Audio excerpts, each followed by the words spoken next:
High, কেমন আছো? আবার একটা শুক্রবার, আবার একটা নতুন ভিডিও। এবং আগের ভিডিওটা এবং শর্টসগুলো তোমরা অসংখ্যবার যে দেখেছো এবং ভালোবাসা দিয়েছো, সেটা আমি আমার অ্যানালিটিক্স থেকেই বুঝতে পারছি। এইটা কি ছবি, কি রকম ছবি, সেটা তোমরা তো অলরেডি থাম্বনেলে দেখেছো। একটা জিনিস এই ভিডিওটা শুরুতে মিস হয়ে গেছে, সেটা হচ্ছে যে যখন আমি প্রথমেই পেপারের ওপরে জলটা অ্যাপ্লাই করেছি, ওই শটটা আমি দিতে ভুলে গেছি। তো যারা যারা এটা দেখে কপি করবে বা দেখে করবে, তারা প্লিজ এটা মাথায় রেখো যে প্রথমে কিন্তু ছবিটা এঁকে নেওয়ার পরে রং শুরু করার আগে পেপারটাকে জল দিয়ে দিতে হবে। জল দিয়ে দিলে তারপরে রঙগুলো দিলে রঙগুলো নিজের মতন খেলবে এবং সেটা দেখতেই সব থেকে বেশি ভালো লাগে। যদি এটা ফাস্ট ফরওয়ার্ড করা যায়, তখন আমরা দেখতে পাই যে আমরা জলটা দেওয়া আছে পেপারের ওপরে, তার ওপরে রঙগুলো একটা একটা ফোঁটা করে দিচ্ছি এবং সেই রঙগুলো ওপর থেকে নিচে গড়াচ্ছে। দারুণ স্যাটিসফাইং, ঠিক যেরকম স্যাটিসফাইং আজকের ব্যাকগ্রাউন্ড মিউজিকটা কেমন আমাকে জানিও। প্রচুর খুঁজে একটা কপিরাইট ফ্রি ব্যাকগ্রাউন্ড মিউজিক খুঁজে পেয়েছি এবং এত ভালো মিউজিকটা কপিরাইট ফ্রি যে কী করে আছে সেটাও একটা ধন্দের বিষয়।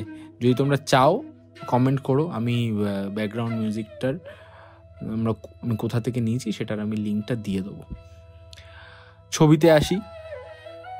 ছবিটা কীরকমভাবে করছি, আস্তে আস্তে কেমনভাবে করছি সেটা তোমরা দেখতেই পাচ্ছ। তোমরা জানোই বোধহয়, যারা যারা ইউটিউব করো বা ইউটিউব দেখো, তারা জানো যে ইউটিউবে কিন্তু মনিটাইজেশন করতে গেলে এখন ওই 8 মিনিটের একটা ব্যাপার চলে এসেছে। এই ইউটিউবের পলিসিসগুলো চেঞ্জ হতে থাকে এবং তার জন্যই একটু বড় বড় ভিডিও দেওয়া আর কি। এবার বিষয়টা হচ্ছে যে তাহলে এই প্রশ্নটা আমার একটা ভাইকে যখন বোঝাচ্ছিলাম যে 8 মিনিটের ওপরে একটা ভিডিও দিতে হবে, সেই জন্যই বড় ভিডিও দিচ্ছি। তার প্রশ্ন হচ্ছে যে আগে তো ছোট ছোট ভিডিও দিতে, তাড়াতাড়ি শেষ হয়ে যেত, ভালো লাগতো, এখন বড় বড় ভিডিও কেন দিচ্ছ? এবার আমি তাকে বললাম যে যখন হতো হাফ শিখতো, ভাবতো যে বিষয়টা তাড়াতাড়িই হয় এবং তারা সেরমভাবেই করতে চাইতো। আসলে তো এই প্রসেসগুলো তো এতটা তাড়াতাড়ি হয় না, আস্তে আস্তে সময় নিয়ে করতে হয় এবং সেই বিষয়টাই বোঝা যায় যখন আমরা সম্পূর্ণভাবে, এই ভিডিওটাও কিন্তু অল্প একটু ফাস্ট ফরওয়ার্ড করা আছে, আরও আস্তে আস্তে প্রসেসগুলো হয়, আরও আস্তে আস্তে জলটা নিজের মতন বয়ে যায় এবং আমরা সেখানে কালারটা দেখি, খেলি কালার নিয়ে, এবং যেরকমভাবে আকাশে কালারগুলো মিশে থাকে একটার সাথে অন্য একটা রং, ঠিক সেরকমভাবেই আমরাও চেষ্টা করি যে যতটা সম্ভব সৃষ্টিকর্তা যেরকমভাবে আকাশটাকে সাজিয়ে রাখে নিজের মতন করে, সেরকমভাবে আমরা চেষ্টা করি অনুকরণ করার, ঠিক অল্প অল্প কিছু দিয়ে, অল্প অল্প রং দিয়ে তার মতন করে একটা আকাশ তৈরি করা। সেরকমভাবেই এই ছবিটা প্রচণ্ড সহজ একটা ছবি, কিন্তু রংটা করাটা একটুখানি হলেও চাপের। যারা যারা বিগিনার্স তারা কিন্তু স্টেপ বাই স্টেপ ফলো করে একদম শেষ পর্যন্ত দেখবে ভিডিওটা, এবং সেটা যদি দেখো তাহলে তোমরা বুঝতে পারবে যে কীরকমভাবে একটা সহজ ছবিও কি অদ্ভুতভাবে প্রমিনেন্ট হতে পারে। এবং এই যে এই ছবিটা অত্যন্ত সহজ একটা ছবি, যে কেউ আঁকতে পারবে এই ছবিটা। এবং এই যে আঁকাটা আছে, এই আঁকাটার মধ্যে যেই ব্যাপারটা, এই কবি জীবনানন্দ দাশের কথা মনে পড়ে যায়। যারা যারা জীবনানন্দ পড়েনি তারা বাংলায়, আমি এটা বলবো না যারা যারা জীবনানন্দ পড়েনি তারা জীবনানন্দ পড়ো। গ্রাম ছাড়া রাঙামাটির পথে একটু ঘুরে আসো, ভুল বলছি, গ্রাম ছাড়িয়া রাঙামাটির পথে একটু ঘুরে আসো। যাই হোক, তো এটা এরকম হবে না, এটা হবে যে শহর পেরিয়ে রাঙামাটির পথে একটু ঘুরে আসো। হ্যাঁ, প্লিজ আমাকে মাফ করে দেবেন, আমি একটু এদিক ওদিক বলছি, কিন্তু বিষয়টা ওই আখেরে যখন আমরা শহরের কোলাহল থেকে বেরিয়ে, শহরের পিচ এর থেকে বেরিয়ে যখন আমরা দেখতে পাই একটা নীল আকাশ, তার মধ্যে অল্প অল্প কালো মেঘ এবং সেই নীল আর কালো মেঘটা মিশে গিয়ে একটা পোশন ব্লু কালার নিয়েছে, তার নিচে স্যাপ গ্রিন, তারপর ইয়েলোর একটা টোন এবং তার উপরে একটা ডার্ক গ্রিনের একটা টেক্সচার পড়েছে। এই সব মিলিয়ে যেই আমাদের আই সুদিং বা চোখের যে শান্তিটা দেয়, সেই শান্তিটাই আসলে এই ভিডিওটায় করার চেষ্টা করেছি। আপনারা দেখতে পাচ্ছেন এই ভিডিওটা, যেই পেছনে যে ব্যাকগ্রাউন্ডটা আছে, মানে যেটার ওপর মানে চেপকানো হয়েছে ছবিটাকে এবং করা হয়েছে, আসলে বাজেট কম থাকার কারণে তখনও যখন আমি এই ছবিটা এঁকেছিলাম তখনও আমার ওই এর আগের ছবিটায় দেখবেন একটা বোর্ড আছে, ওই বোর্ডটা আমি হালে কিনেছি, একদম কিনেছি বলাটা ভুল, ওটা আমাকে আমার মা গিফট করেছে এবং তার জন্য ছবিগুলো একটু ভালো ভালো দেখতে লাগছে। এবং দেখবেন আপনারা এই সময় যে তুলিগুলো, আগের ভিডিওতে কিছু তুলি ব্যবহার করেছিলাম, সেগুলোও আমার মা আমাকে গিফট করেছে এবং সেইগুলো দিয়ে আরও বেশি করে প্রমিনেন্ট হচ্ছে ছবিটা। যেমন সরস্বতী পুজোর যে ছবিটা, ওই ছবিটা একদম এঁকেই পোস্ট করে দিয়েছিলাম। এই ছবিটা কিছুদিন আগে আঁকা ছিল, যেটা আজকে পোস্ট করছি। এবং এটাও কেমন লাগবে আপনাদের সেটা আপনাদের বলবেন। কিন্তু বিষয়টা হচ্ছে, তখন আমার একটা বোর্ডের খুব অভাব ছিল এবং আমি একটা বোর্ড খুঁজে পাচ্ছিলাম না। তো নতুন বছরের বাড়িতে ক্যালেন্ডার ছিল, ক্যালেন্ডারের পিছনের একটা অংশ আমি ভাবলাম যে ব্রাউন আছে, তার উপরে হোয়াইট দিয়ে তার উপর রং করলে কিন্তু খুব ভালো একটা কন্ট্রাস্টিভ জিনিস হবে। তো সেই জন্য এটাকে নিয়ে নেওয়া। আপনারা দেখতেও পাচ্ছেন যে নিচের দিকে দেখুন ফুটো ফুটো করা আছে, ওইগুলো ওর মানে টেবিলের ওপরে রাখার যে ক্যালেন্ডার্সগুলো হয় ওরকম ওই ক্যালেন্ডার্সগুলো একটু মানে জোগাড়ু আর কি, এদিক ওদিক করে। আমরা তো বাঙালি, আমরা জোগাড়ু করতেই পারি। মানে শুধু বাঙালি নয়, মানে ইন্ডিয়ানসরাই সম্পূর্ণ পুরো জোগাড়ু। আমরা ঠিক ব্যবস্থা করে নিই কিছু না কিছু করে, সেরকমভাবেই এটার ব্যবস্থা করে নিই। এবং সত্যি এখানে যে একটা মানে উঁচু নিচু একটা দিয়েছে, এটাতে ছবিটা সত্যি আমার সহজ হয়েছে। মানে অন্য সময় কি করতে হয়, বোর্ডের পিছনে একটা কিছু রাখতে হয় এবং রেখে তার ওপরে ছবিটা আঁকতে হয়। এখানে কি হয়েছে, কিছুই রাখতে হয়নি এবং ভিডিওটার মানে খুব দারুণভাবে ভিডিওটা আমি করেছি, যাতে ভেতরে এই যে এটা তো চেপে যায়। মানে আপনারা জানেন যে টেবিলের ওপরের টেবিল ক্যালেন্ডারগুলো যেগুলো হয়, এটা পুরো একদম বসে যায়। ওর ভেতরে আমার লেন্স কার্টের একটা বাক্স আছে, ওটাও ঢোকানো আছে, যার ফলে আমি ওই একটা মানে ওপর দিকটা উঁচু এবং নিচের দিকটা নিচু এরকম একটা স্টেপ পেয়ে গেছি এবং সেটা দিয়েই চালিয়ে দিয়েছি আর কি মোটামুটি। আপনারা দেখা তো যাচ্ছে না, আপনারা যারা দেখেন তারা জানেন যে কীরকমভাবে স্ট্রাগলগুলো বলতে ভালো লাগে আপনাদেরকে। কারণ সবে যারা ছবি আঁকছে, সবে যারা ভাবছে যে একটা ইউটিউব চ্যানেল খুলবো বা নতুন কিছু ছবি আঁকবো, যাদের বাজেট অত্যন্ত কম এবং তারা শুধুমাত্র ছবিটাই আঁকতে চায়, তাদের জন্য কিন্তু এই জিনিসপত্রগুলো খুব ইম্পর্টেন্ট। সবসময় সবার কাছে থাকে না বিষয়গুলো এবং তারা জোগাড় করেই চালিয়ে নেয় আর কি। এবং এই যে জোগাড় করে চালিয়ে নেওয়াটা, এটা আমার মনে হয় যে অনেক ক্ষেত্রে ভালো। তার কারণটা হচ্ছে, এটা আমাদের প্রত্যেকটা জিনিসের ভ্যালু করা শেখায়, আমাদের শেখায় যে ঠিক কোন সময় কোনটা দরকার এবং সেই জিনিসটা না পেলে সেই না পাওয়াটাকে না ধরে রেখে এগিয়ে যাওয়া, এই বিষয়, এই ভ্যালুগুলো আমাদের শিখিয়ে দেয় না পাওয়াগুলো। এবং সেই না পাওয়া নিয়েই আমরা করে নিই ঠিক একটা না একটা আমরা জায়গায় পৌঁছাই এবং ছবিটাও সেরকমভাবে একটা জায়গায় পৌঁছায় এবং আমাদের ছবিটাও সেরকমভাবে ফার্স্ট লেয়ার, সেকেন্ড লেয়ার করে থার্ড লেয়ারে এখন পৌঁছেছে। এবার বিষয় হচ্ছে যে থার্ড লেয়ারে যাওয়ার পরে আমরা যখন ডিটেলিং শুরু করি, তখন সেখানে আমাদের কি হয়, কিছু সিলেক্টিভ ব্রাশেস লাগে। আমি সম্পূর্ণটাই মব ব্রাশ দিয়ে করেছি। যারা মব ব্রাশ ইউজ করতে পারো না, তারা কিন্তু নর্মাল রাউন্ড ব্রাশ দিয়ে করবে। কিন্তু কারণ রাউন্ড ব্রাশে কি হয়, তুমি অনেকটা বেশি শার্প একটা টিপ পাও এবং সেটা দিয়ে তোমার ছবি আঁকতে অত্যন্ত সহজ হয়। যারা মব ব্রাশ কি জানো না, যেই ব্রাশগুলো দিয়ে আমি এখন আঁকছি, এটাকে মব ব্রাশ বলা হয়। এটা বেসিক্যালি ক্যালিগ্রাফির ব্রাশ। ক্যালিগ্রাফি যারা করে তারা জানে ক্যালিগ্রাফি, আর যারা জানো না তারা একটু গুগল করে নাও। সব জিনিসটা আমি কেন বলবো তোমাদেরকে, তোমরা একটু নিজেরা দেখো ক্যালিগ্রাফি কী। যাই হোক, তো ছবিটা তোমরা দেখছো কেমন লাগছে আমি অনেকবার বলে ফেললাম ভিডিওতে, তাও তোমরা একবার জানিও প্লিজ। তোমরা প্রতিবার আমাকে ইনস্টাগ্রামে মেসেজ করো, তোমরা ফেসবুকে লেখো, মেসেজ রিকোয়েস্ট করো, কিন্তু তোমরা যে কেন কমেন্ট করো না এইটা আমার কিন্তু খুব, একটু কমেন্ট করবে। কমেন্ট করলে কি হয়, একটু এঙ্গেজমেন্ট বাড়ে, একটু ভিডিওটা আরও পৌঁছায়। আর নতুন নতুন শর্টস দিচ্ছি, আমি চেষ্টা করছি শর্টস দেওয়ার। শর্টসগুলো কেমন লাগছে সেটা একটু বলো কিন্তু। শর্টসের ব্যাপারটা একেবারে নতুন শুরু করেছি, এবং ছোটো ছোটো শর্টসগুলো, এখন শর্টস ভিডিওগুলোই বেশি চলছে, বেশি মানুষ দেখছে। এবং আমি ভাবছি যে এবার থেকে মানে ওই শর্টসের যেটা রেশিও আছে লম্বাটে করে ওরমভাবেই ভাবছি যে ভিডিও শ্যুট করবো। কেমন হয় ওটা করলেই কি বেটার হয়, নাকি এইটাই ভালো, ছোটো ছোটো শর্টসগুলো আলাদা আলাদা করে দেবো, আমাকে জানিও।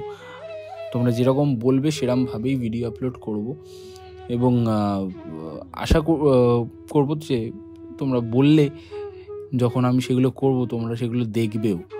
আসলে বিষয়টা কি হয়, আমার এই চ্যানেলে বেসিক্যালি 97% অডিয়েন্স আসে, ভিডিও দেখে চলে যায়, এবং 3% সাবস্ক্রাইবার্সরা দেখে। এইটা দেখলে সত্যি খুব খারাপ লাগে।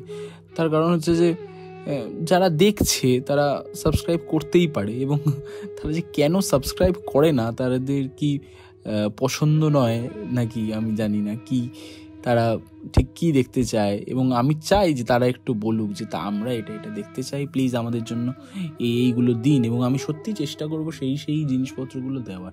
এই তোমরা এখন দেখতে পাচ্ছ, দেখো লেন্স কার্টের বক্স একটা নিচে আছে। Lens cart please sponsor me. আপনাদের চশমা আমি বহুত কিনে আমার সব পয়সা চলে যাচ্ছে, প্লিজ স্পন্সর করুন। যারা যদি লেন্স কার্টের কেউ চেনাশোনা থাকে প্লিজ তাদের কাছে ভিডিওটা পৌঁছে দাও, যাতে লেন্স কার্ট স্পন্সর করে আমাকে। যাই হোক, জোকস অ্যাপার্ট, স্পন্সর না হলে কিন্তু ইউটিউবে বেঁচে থাকা সত্যি একটু চাপের। একটু স্পন্সরশিপ পেলে বা আপনাদের ভালোবাসায় যদি একটু সাবস্ক্রাইবার কাউন্টটা বাড়ে, তাহলে কিন্তু আরও ভিডিও বানানোর, আরও ভালো ভিডিও করার, বা শুধু তো ভিডিও করার উদ্যম থাকলেও হয় না, জিনিসপত্র লাগে, আপনারা জানেন, সেগুলো কিনতে হয়, সেগুলো রং করার জন্য আর্টিস্টদের এগুলো লাগে, সেইগুলো একটু পাওয়া যায় আর কি। যাই হোক, চাকরি বাকরি করে বাকি সময়টা এইগুলোর পিছনে দেওয়া, বা আলাদা করে যদি একটা ইনকাম জেনারেট হয় তাহলে প্রত্যেকের পক্ষেই ভালো হয়। প্রত্যেকেই জানে সেটা নিয়ে না হয় আমরা অন্য কোনো দিন একদিন কথা বলবো। যাই হোক, তো আজকের ভিডিওটা যেটা নিয়ে, সেই ভিডিওটা কিন্তু আবারও যেটা বলছিলাম যে অত্যন্ত একটা সহজ সরল ভিডিও, কিন্তু আদতে যদি আপনারা করতে যান, নিজেরা যদি করেন, তাহলে কিন্তু দেখবেন যে ভিডিওটার মধ্যে সহজ হলেও, দেখতে সহজ লাগলেও কিন্তু ভিডিওটা যথেষ্ট কঠিন। এবং শুধু কঠিন বলে নয়, আপনারা যখন প্রত্যেকটা ডিটেল, প্রত্যেকটা জিনিস টিপ টু দ্য এন্ড যখন আমরা করতে শুরু করবেন, তখন আমরা বুঝতে পারবেন যে সত্যিই যে এটা দেখতে এতটা সহজ লাগলেও করতে কিন্তু ততটাও সহজ নয়। আমি বলবো যে সবাই ভিডিও করো, আঁকো। আমি মানে সবার থেকে বদমাশ বেশি, আমি ভিডিও দিই না। এখন ভিডিও দেওয়া আমি শুরু করেছি, এবং পরবর্তীকালে আশা করছি প্রত্যেক ফ্রাইডে করে আমি একটা করে ভিডিও দিতে পারবো, এবং মাঝখানে কিছু শর্টস তোমাদেরকে দিতে পারবো। এবং একটা সময় ছিল যে 2 বছর আগে আমি যখন ভিডিও আপলোড করতাম, তখন সেই ভিডিওগুলো দেখে ছোটরা প্র্যাকটিস করতো, এবং সেই ভিডিওগুলো আমাকে পাঠাতো যে দাদা দেখুন আমি এইগুলো করেছি। সে 2 বছর 3 বছর আগেকার কথা। তারপর তারা আবার আমার কমেন্ট বক্সে লিখেওছে যে এখন আর ভিডিও কেন করো না দাদা। তোমাদের জন্য আমি সত্যিই বলছি যে মাঝখানে ভীষণ ব্যস্ত হয়ে পড়েছিলাম, এবং তার জন্যই ভিডিও করা হচ্ছিল না। আবারও যখন ছবি আঁকতে শুরু করেছি, ভিডিও করা শুরু করেছি, আবারও প্রতি ফ্রাইডেতে তোমাদের জন্য আমি ভিডিও দেবো, এবং তোমরা আবারও সেরমভাবে দেখো, তোমরা আবারও সেরমভাবে ফলো করো, তোমরা আবারও একই রকমভাবে সাথে থাকো। তাহলে কি হবে যে আমরা দুজনেই আমাদের মতন করে তুমিও তোমার শেখার জার্নিটাকে আরও এগিয়ে নিয়ে যেতে পারবে এবং আমি আমার ভিডিও করার জার্নিটাকে আরও এগিয়ে নিয়ে যেতে পারবো। এরমভাবেই আমাদের যাত্রাপথটা চলতে থাকবে।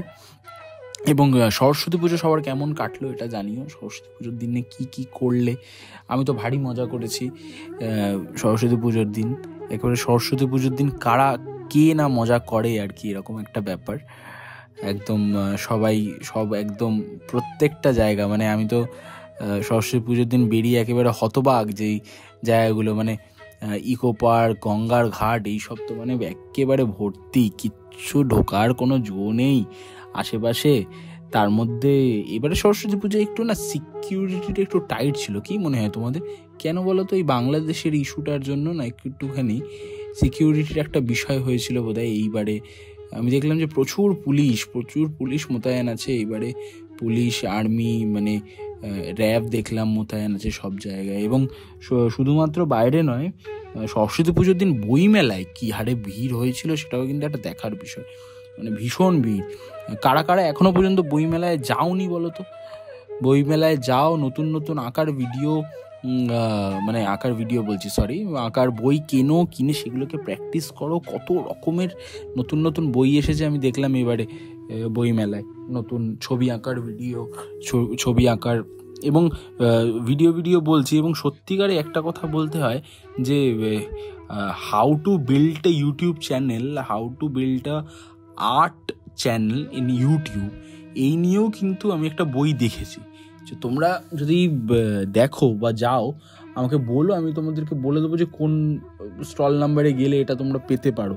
মানে অদ্ভুতভাবে এখন ইউটিউবটা অ্যাজ আ প্ল্যাটফর্ম এতটা স্ট্রং হয়ে গেছে যে কিভাবে তুমি ইউটিউব চ্যানেল খুলবে এই নিয়েও কিন্তু একটা বই বেরিয়েছে। যে যদি তোমরা সত্যি এরকম আমারই মতো একটা আর্টের চ্যানেল খুলতে চাও, সেটা কীরকমভাবে সম্ভব এবং কি শিখতে লাগে তার জন্য, কিভাবে তোমরা কি করবে, এই নিয়ে দেখে ভালো লাগে যে সোশ্যাল মিডিয়ার এতটা উন্নত হয়েছে, যে সব জায়গায় সব কিছু এতটা বেশি অ্যাভেলেবিলিটি হয়েছে। আমাদের এটা করতে পেরেছি আমরা, কারণ আমাদের দেশে সব থেকে কম টাকায় ডেটা পাওয়া যায় বলে।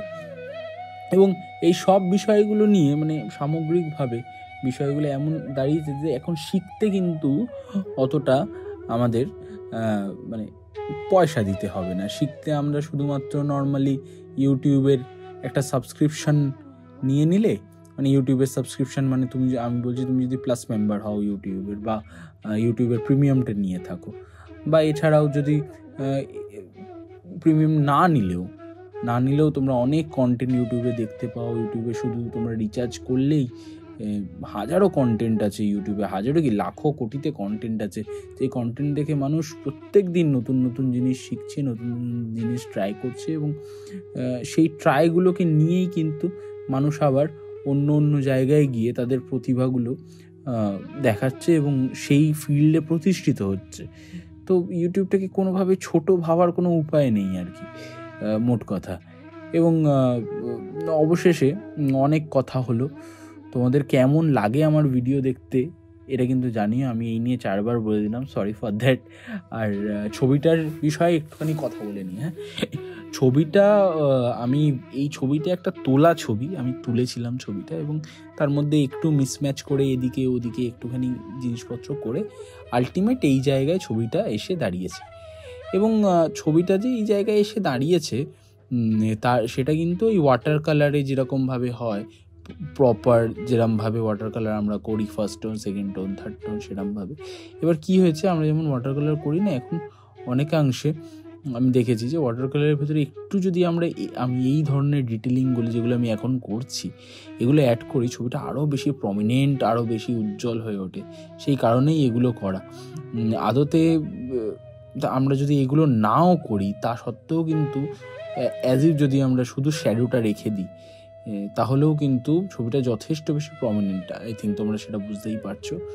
এবং স্টেপ বাই স্টেপ যদি তোমরা দেখতে থাকো তোমরা বুঝতে পারবে যে কীভাবে ফার্স্ট লেয়ার, সেকেন্ড লেয়ার, কীভাবে আমরা একটা হালকা রং তার ওপরে একটা ডার্কার শেড, তার উপরে আরেকটু ডার্কার শেড এবং ফাইনালি আরেকটু ডার্কার শেড দিয়ে দিয়ে ছবিগুলোকে কমপ্লিট করি। এবং সেই শুধুমাত্র ছবি দেখেই তুমি অত্যন্ত ভালো ছবি আঁকতে পারবে এটা কিন্তু আমি হলফ করে বলতে পারি। যাই হোক, ভিডিওটার একদম শেষ অংশে পৌঁছে গেছি। বাইরে দিয়ে বাইক যাচ্ছে, আমি ভয়েস দিচ্ছি তার মাঝখানেই, তোমরা হয়তো শুনতে পাচ্ছ। যাই হোক, পুরো প্যাঁপা প্যাঁপা করে চলে গেল। একদম শেষ অংশে যারা এখনও পর্যন্ত আছো, যারা এখনও পর্যন্ত আমার বকবক শুনছো, তাদের জন্য অসংখ্য ধন্যবাদ। তারা প্লিজ এরমভাবেই চ্যানেলটাকে ভালোবেসো, এরমভাবেই ভিডিও দেখতে থাকো। আর তোমরা আরও কী কী ভিডিও দেখতে চাও, কেমন কেমন ভিডিও দেখতে চাও, প্লিজ কমেন্টে লেখো। আমি কিন্তু প্রত্যেকের কমেন্ট পড়ি এবং যথাসম্ভব সেগুলোর রিপ্লাই দেওয়ার চেষ্টা করি। এবং সব মিলিয়ে ভালো করে ছবি আঁকো। আর কি, চলো আজকের মতো এইটুকানি থাক। দেখা হচ্ছে পরবর্তী একটা ভিডিওতে। ততদিনের জন্য টাটা।